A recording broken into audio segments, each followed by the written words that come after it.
Bonjour à tous et très heureux de vous retrouver pour ce nouvel épisode du Comics Dude dans lequel je vais vous parler d'un de mes comics préférés, de mon top 10 très certainement. Un comics qui m'a fortement marqué à sa sortie au début des années 2000. Je vais vous parler d'Ultimate Volume 1. Avec comme équipe artistique incroyable Mark Millar au scénario et Bryan Hitch au dessin. Disponible aux éditions Panini dans un beau gros volume de 768 pages au prix de 70 € ou dans sa collection poche divisée en 3 tomes, le premier faisant 360 pages pour 9,99 €. Alors vous faites comme bon vous semble, mais si vous êtes collectionneur et aimez relire vos plus belles acquisitions, celle-ci mérite vraiment une belle édition.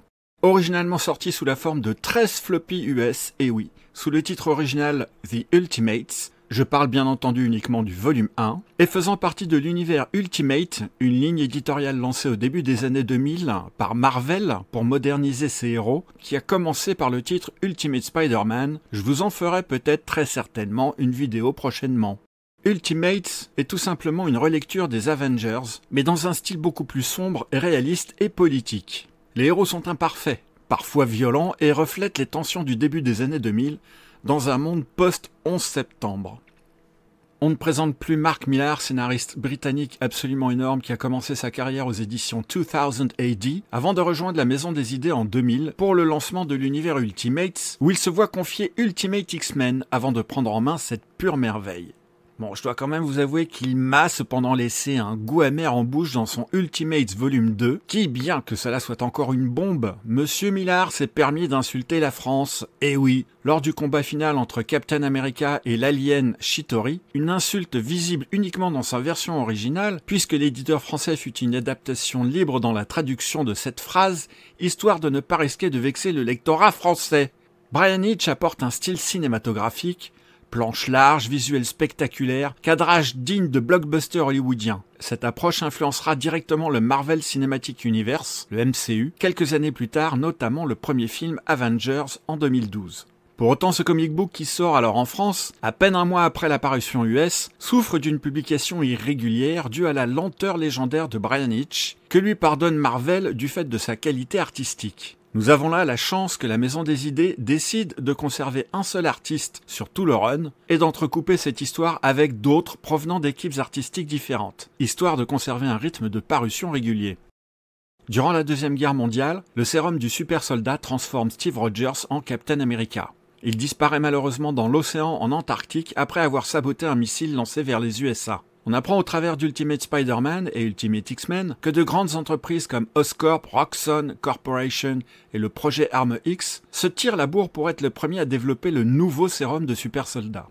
Dans Ultimates, c'est tout simplement le SHIELD, organisation gouvernementale, qui donne des budgets à de plus petites structures pour développer un sérum, dans le but de créer des super soldats afin de former une équipe capable de faire face aux menaces à venir, à cause de la montée en puissance des mutants et de l'invasion extraterrestre à l'œuvre depuis la Seconde Guerre mondiale. Ces petites structures sont celles de Bruce Banner, celles de Hank Pym et Janet Van Dyne. Celle de Bruce ayant complètement foiré, puisqu'après s'être injecté son super sérum, il a créé Hulk, un monstre endormi en lui qui se réveille chaque fois qu'il perd le contrôle de ses émotions.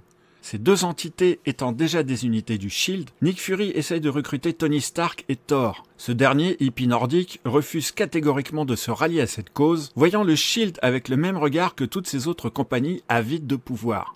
Lorsque le corps de Steve Rogers est enfin découvert, l'ordre des choses change. Tacticien hors pair, il se voit confier le commandement des Ultimates.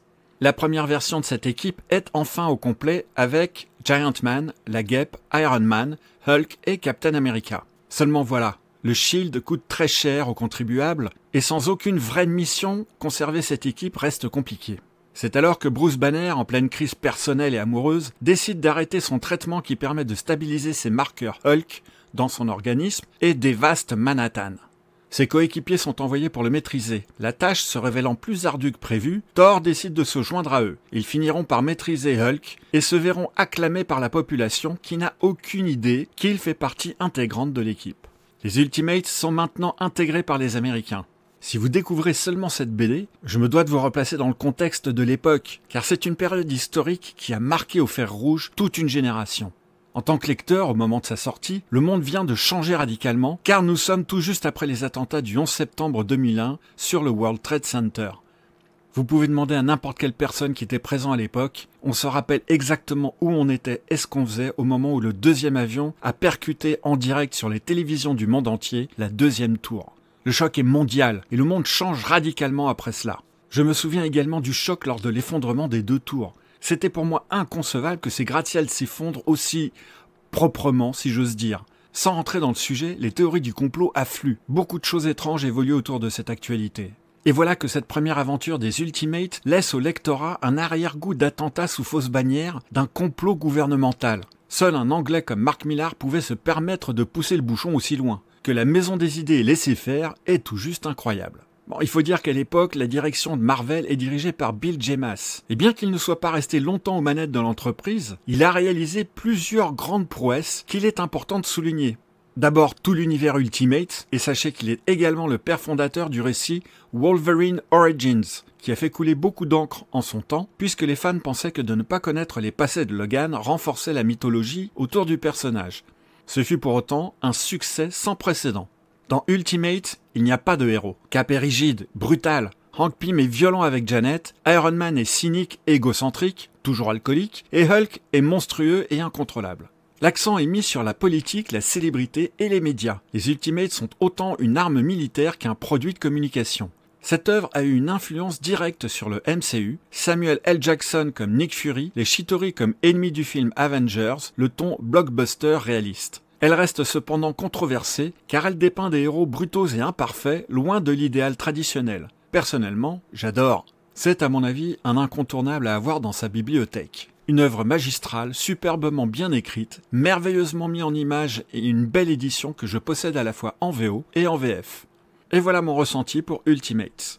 Cette vidéo va me faire prendre du retard sur mon avance. Malheureusement, ayant beaucoup de choses à dire sur celle-ci, elle me prend plus de temps que prévu. Parce que voyez-vous, il m'a semblé judicieux quand même de vous présenter les caméos présents sur ce run. Sachez qu'on trouve très peu d'infos à ce sujet sur la toile, ce n'est donc que par le prisme de ma petite culture générale que je vais vous dévoiler, bien que je ne sois pas à l'abri d'en oublier. Si de votre côté vous en avez trouvé d'autres, j'apprécierais de vous lire dans les commentaires. Allez, c'est parti pour les caméos présents dans le volume 1 d'Ultimates, dans l'ordre d'apparition et hors univers Marvel. Pour la génération amenée à découvrir Ultimate aujourd'hui, vous n'avez pas idée à quel point ce tout premier caméo a été une véritable bombe à l'époque. Cette BD étant sortie bien avant que Marvel ne se lance dans le cinéma et donc le MCU, nous, lecteurs, qui avons découvert Samuel L. Jackson comme étant l'interprète de Nick Fury, avons pris une grosse claque. Le truc, c'est que personne ne lui a demandé son avis. Étant pourtant un grand fan de comic book, cela ne lui a pas échappé.